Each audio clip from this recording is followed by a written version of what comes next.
Баршаңызға сәлем, сіздер мен Луиза. Менің каналыма қош келдіңіздер. Бүгін сіздермен капустадан жасалынатын корей салатының рецептісімен бөлісемін. Міндетті түрде осы рецептпен жасап көріңіздер. Салат өте күшті болып шығады, өте дәмді болып шығады және оңай жасалынады. Міндетті түрде видеоны соңына дейін көріп, менің каналыма тіркелмеген болсаңыздар тіркеліп, мені қолдап кетіңіздер. Ең алдымен бізге қажетті заттар капуста, сосын қияр, сәбіз, укроп және чеснок керек болады.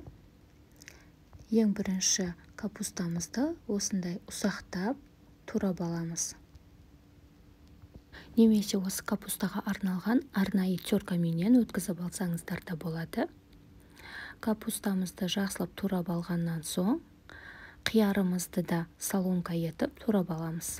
Өз қалауларыңыз бойынша жіңішке немесе қалың етіп турасаңыздар да болады. Маған осы соломка ретінде туралған ұнайды және маған осы ыңғайлы. Қиярларымызды турап болғаннан соң, енді бір бөлек ыдысқа туралған қиярымызды және капустамызды салып аламыз да, үстіне корейский теркадан бір сәбізімізді қырғыштан шығарып аламыз. Қырғыштарыңыз міндетті түрде корей салаттарына арналған қырғыш болу керек. Тістері осындай үлкен-үлкен болады. Сәбіздерімізді жақсылап шығарып алғаннан соң, енді дәмдеуіштерімізді қосып аламыз. Майдалап туралған чесногымызды қосамыз. Бір ас қасық тұз қосамыз. Бір шай қасық қара бұрыш. Жарты шай қасық қызыл ащы бұрышымызды қосамыз. Бір шай қасық паприкамызды қосамыз. Паприкадан қорықпасаңыздар да болады. Одан кейін бір шай қасық кориандрымызды қосып, көкөністерімізді де қосып аламыз.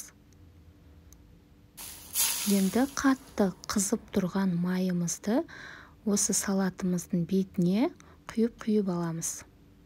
Салатты енді жақсылап араластырып, бір шай қасық уксус қосамыз да, жақсылап араластырып алып, 2 сағатқа бетін жауып, холодильникке қойып қоямыз.